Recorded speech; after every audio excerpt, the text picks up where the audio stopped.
your journey in opera, because you're actually one of the singers as well. Well, I have to say that none of the singers who work with us use an operatic style voice. What we're looking for in the choir is a voice with almost no vibrato.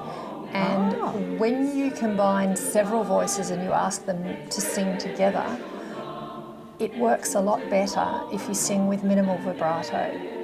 So that's a huge distinction between a choral and opera. It is. The vibrato. If you're singing a solo, you use vibrato for colour and to develop your sound.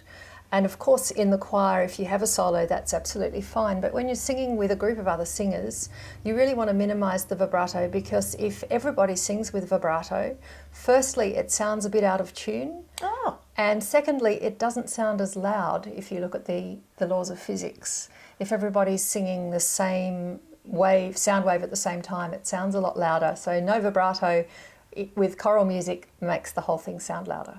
How about that? Absolutely fascinating. And your journey as a singer to now managing and creating? Well, I've always sung. I've always loved singing. When I was a little kid, I wanted to be in a choir, and I joined the local church choir at the age of 6, and I've been singing ever since, school choirs, university choirs, and I sang with the choir of Ormond College when my husband was running that. And when we stopped working with the choir of Ormond College, we founded the Australian Chamber Choir together. Oh. And it's just one of my passions to sing choral music, and someone had to run the organisation, and it turned out to be me.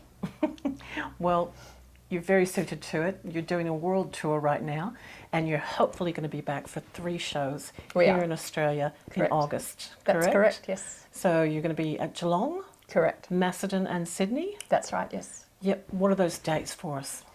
Geelong is the Saturday the 10th of August, Macedon is Sunday the 11th, and Sydney is Sunday the 25th of August, all afternoon concerts.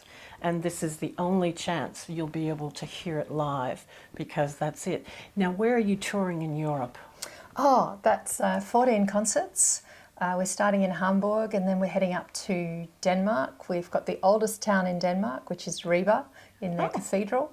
Then we go to Copenhagen, we sing in Trinitatis, and then down to Berlin, where we sing in both the major churches. First of all, the cathedral on the Sunday, and the day before in Kaiser Wilhelm Gedächtniskirche.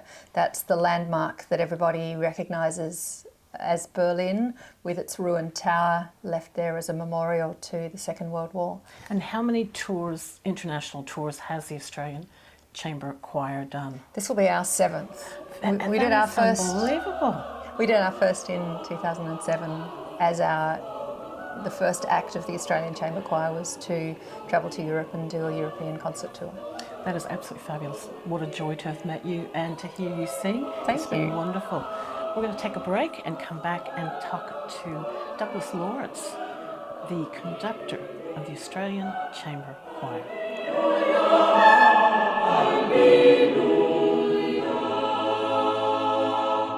This is Tricia Ziemer, your host, and I am with the Australian Chamber Choir conductor, Douglas Lawrence. Hello, nice to be here. It is lovely to be able to meet with you. I was very pleased to be able to hear your concert last week. Ah, great. And I know that you're about to go on a world tour. Yes, we are. And you've got 3 more concerts when you come back to Australia. Of the same program, yes. Yes. We have, yeah. And I just don't want people to miss that. That's So very we're kind. here today to get the word out. So when did you start conducting? When did the joy of music strike you? Wow. I think I went to, from about 5th grade, I went to Carey Grammar School. It was a very anti-intellectual school in those days. However, they did have a chapel with an organ, and I think I was chapel organist when I was 10. Oh my goodness. Something like that. I've been playing the piano for ages before that, and the first, and I was in the Australian Boys Choir, so I sort of was pretty much buried in music from a very early age. Played the clarinet a bit very badly, cello a bit very badly, but the piano quite well, and I was in a little Baptist church in Kew. I thought it was enormous at the time, this is a very roundabout way of answering your question, but it does answer it. And I went to hear with my father Stainer's Crucifixion, which John Stainer was a marvellous late romantic composer, lived into the 20th century. And at the point when they screamed, "Crucify, crucify," I was leaning up against the back wall, there were no seats, and I thought I was going to die. And I was very young, you know.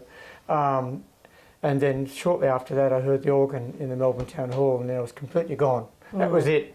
But conducting, well, I did it a bit at school, but I suppose the first time that I really had to get serious about it was when I got my first paid church job. Of course. I had a church job, Fitzroy Methodist Mission, beautiful church, been pulled down for commission flats. Wouldn't happen now, but when I was 16 and when I was 17, I was appointed organist and choir master for the Knox Presbyterian Church, Ivanhoe.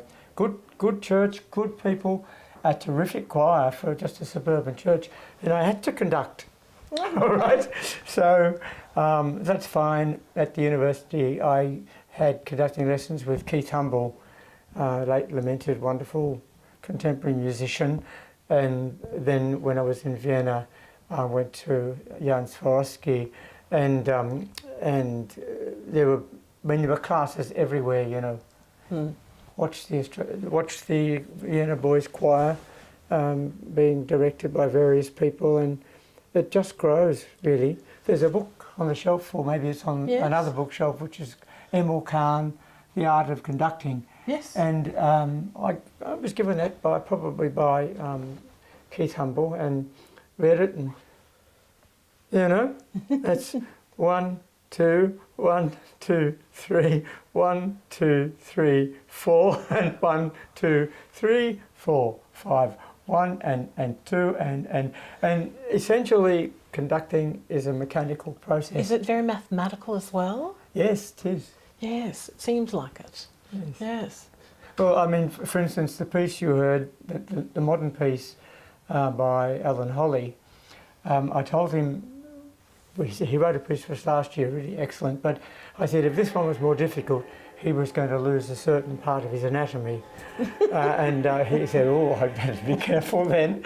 And so for instance, what I was showing you then, if there are 3 beats in the bar, 1, 2, 3, and the composer writes 3.5 beats, what do? You've got to have a technique for getting around those sorts of things. That would be 1 and 2 and 3 and 1, because there's an extra quaver in there. So in that sense, it's technical, and really I conduct choirs pretty much the same way as I would conduct an orchestra. You do have more personal engagement with singers, and you can muck around more. We do things in, that's a very crude way to put it, you can do things in a concert that are totally unexpected to the singers when you know them really well, and when the music is extremely well known, and so there's a certain spontaneity about it. Oh, absolutely lovely.